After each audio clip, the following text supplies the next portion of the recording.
Hello, welcome to Barbie Dolls of the Week. So this week I'm going to be showing you couple vintage dolls and some modern dolls, and just kind of showing what a progression there has been in that time, starting with the early 80s to now. So let's get started. So first of all, I want to show you this doll, who I did take out of her box but have not taken out of the package yet. Obviously this is the Superstar Christie, the repro, but I thought you could at least see her better and, get a better look at the outfit or gown. And then her hair feels very soft, which is good. Um, when I take a doll out of the box, I always do that sniff test to see if she's got that new Barbie smell. And honestly, this one did not. It had a little bit of a different smell, so I'm not sure why. It's not the smell I'm used to, but hey, that's just, not a big deal. She's got these shoes on that you see here, yellow, of course, and I think, well, I'm not really sure, but I assume they're pretty close to the original because I've never had one of these, and I've never seen one in person, I don't think, that I can think of. Maybe I have, but it's probably been years if that's the case. So here she is.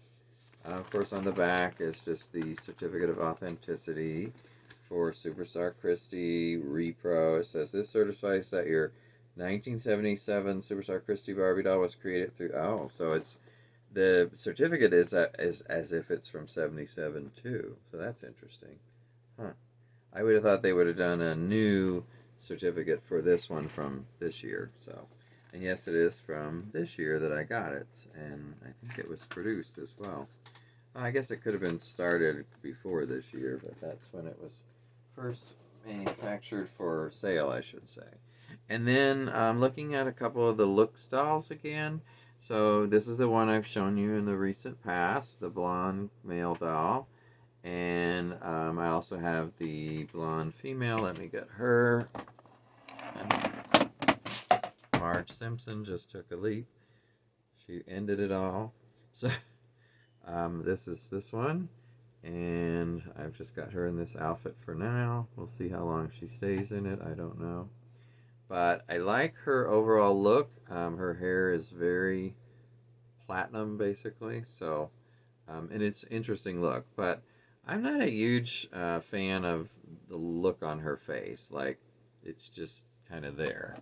There's no expression whatsoever. So, I mean, I guess you could say that about him too. Maybe that's just the way this whole series is. There's very little expression. So that's one thing I guess I would change if I could. And the new one I have is this guy. So I just got him not too long ago from Walmart. I don't, as I say, a couple weeks, but I don't believe I've shown him yet because I haven't done a video in a couple weeks. Um, his hair is typically up in a bit of a bun, but I took it down. I liked it better like this. He does have the, what's that called? The kind of not molded, flocked hair on the sides. Yeah, the flocked hair all around the back on the sides. And then, of course, these sort of micro braids on top. So here's what his face looks like up close. And of course, he's got the body that they come with the articulation of the elbows and the wrists.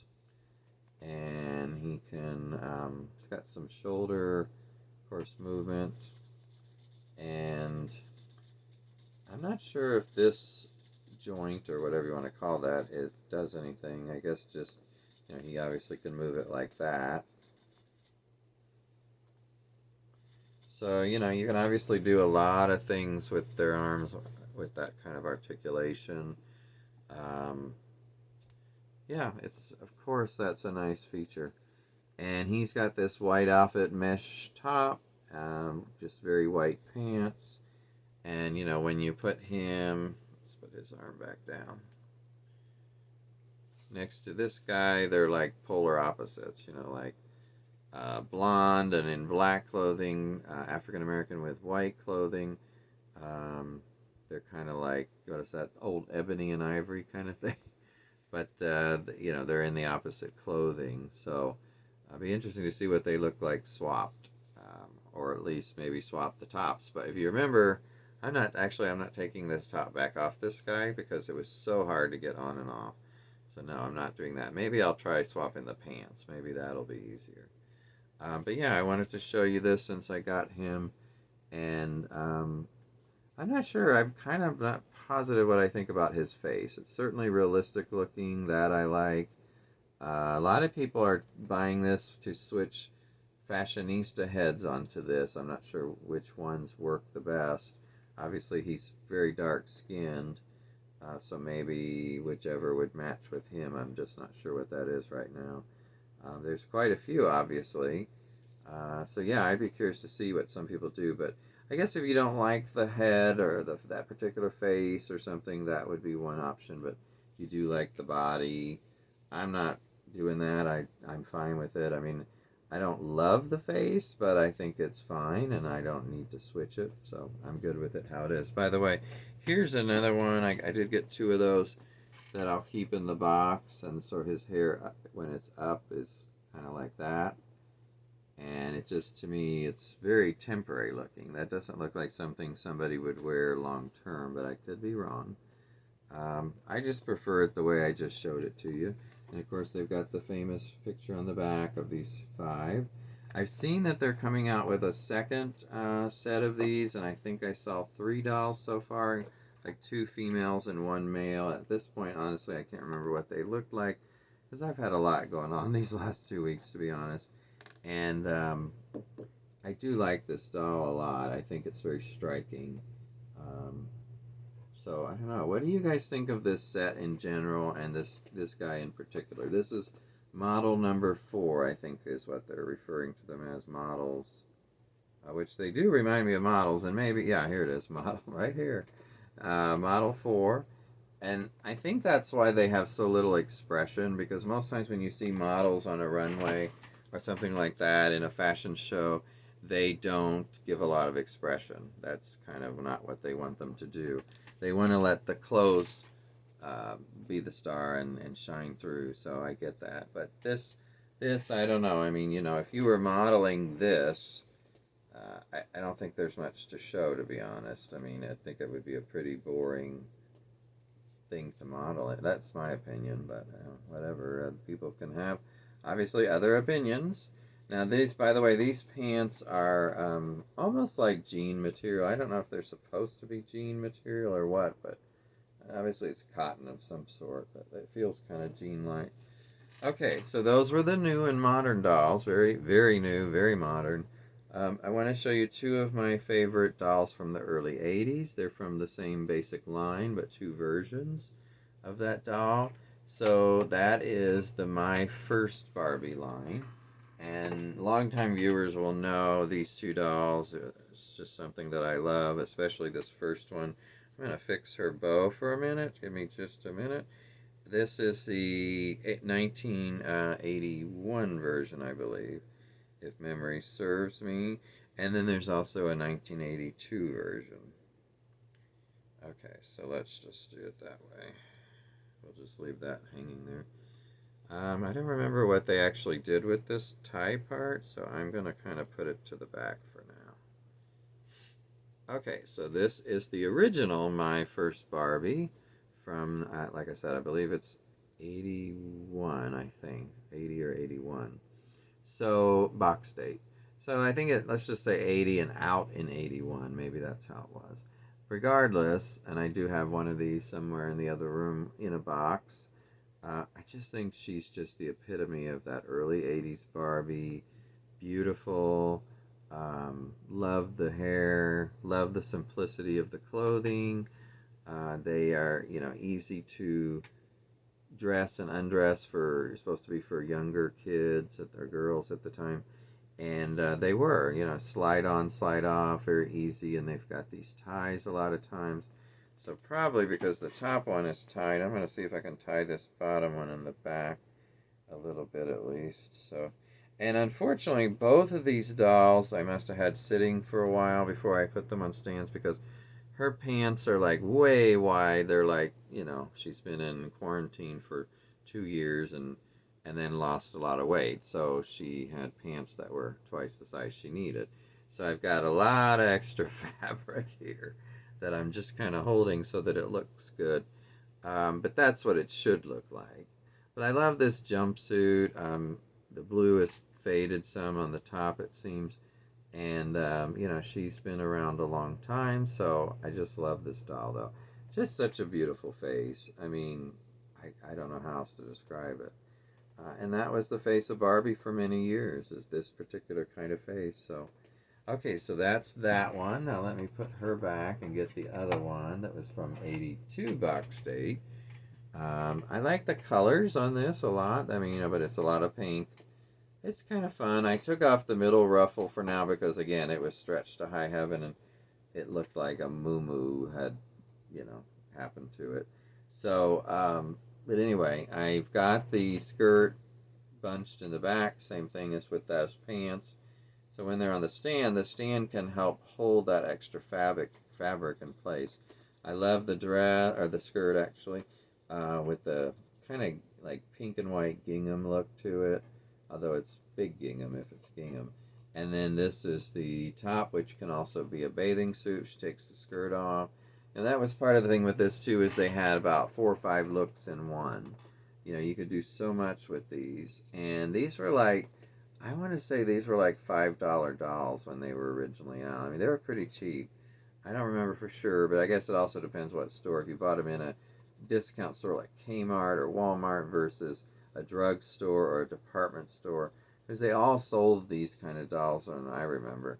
Children's Palace, of course, Toys R Us, the actual toy stores, KB, that were around way back then. This is kind of wide too, so I don't know why these would have stretched out, but anyway, everything stretched out except the bathing suit, I guess. So she has that same basic face. In fact, let's hold them together and just see if we can see any differences. I don't really see much. She seems to have a different skin tone. Let me see if I switch them, if that's the sun or what. But, you know, it's a little bit different. You know, the color is more pink, and could be the pink on the clothing, too. But anyway, aren't these just beautiful dolls? And I've left their hair as they were. I've got some that are, you know, not in the pigtails or not in original clothes. So I don't need to take these out because I've got others just like them that are. And I want these in their original looks. So what do you guys think? I mean, obviously, I'm not pitting one against the other. I like them both. But to me, I have to say that the early 80s and mid 80s have such a charm to them that these new dolls just don't, to me. And doesn't mean I don't like them. It's just, of course, I like those others better. That's just me. That's what I started with. And so to me, that makes sense. Anyway, I want to wrap up today with letting you guys know that my videos may be more sporadic right now. I'm not going to stop doing videos, but I've got a personal medical issue going on with my husband, actually. We found out 2 weeks ago that he has multiple myeloma, which is a blood cancer, and it's been a lot in the last 2 weeks to absorb. And also, he started treatment this week with chemo, and that includes an injection every so often, a few days or a week, and then pills at home that are chemo related. So we're on a new journey, and it's one I didn't choose and he didn't choose, but we're on it anyway, and we have to do what we have to do. And so I haven't been as much in a Barbie mood lately, as you might imagine. And I'm hoping that, you know, the dolls and other toys that I have can help me kind of get through this and just make sure that, you know, we realize dolls are fun and we love it, or I wouldn't do it. But they're also not the most important thing in the world, and they never were to me. And I'm just focusing right now more on him and his health and my own health, and we'll go forward. And you know, I'm convinced that he will beat this because it's a very treatable disease. Multiple myeloma is, and there's not a cure, but it's very treatable. However, it doesn't mean it's an easy road, and it doesn't mean the treatments aren't without side effects and other things and costs. So there's just so much to think about. And like I said, I'm also still working full time. So although my work, thank goodness, is very understanding, and I have more flexibility than the average person probably does, and more time off. So I can take time off as I need it, but right now, like I said, I'm still able to work full time, but just take some time off. So anyway, I just wanted to share that with you because it is big news and it will affect how many videos I do or feel like doing. And I just wanted to pre-warn you guys. That's why I didn't do one last week. So I'm going to do them from time to time. I'm not going to stop doing these videos. They are important to me and to share with you guys. But I also wanted to share this with you because I've shared a lot of things over the years, and this is probably the most important one, or the biggest fight we have ahead of us. So, but we're going to do it, and we're going to win. So, everybody take care, value every day, and value your health. We always have, and in the meantime, I will talk to you later. Bye bye.